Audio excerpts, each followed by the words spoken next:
We're now going to quickly convince ourselves that the zero set of regular functions is closed. This is a result we want to have because we want to use it in proving the identity theorem for regular functions. So let's do it. We have, as always, our affine variety x. We have an open subset u. We have a regular function phi defined on u. Remember what it means for phi to be regular is the following. For every point a in u, we have an open subset u of a, such that on this open subset we can express phi as a quotient of polynomial functions, f, a, g, a.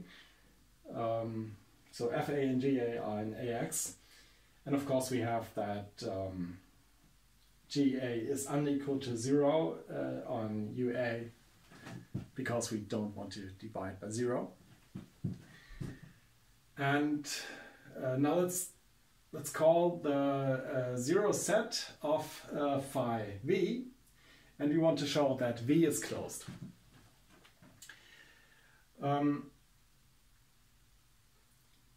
So for the proof, first note that we can express this vanishing set v of phi as a union of local vanishing sets, which I will call VA.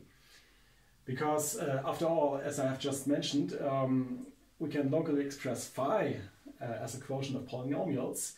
So for phi to be 0 on UA, we need to have that f of a is 0. So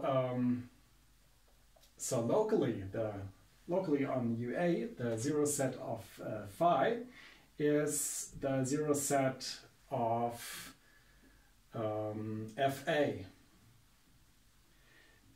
v of fa.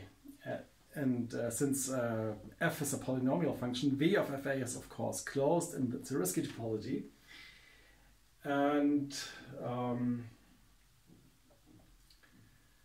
also note that we can express u as a union of these sets ua, because every point a is in such an open set ua.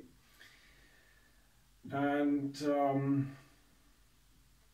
what we also have is that ua without this vanishing set of fa. So these are these sets VA here.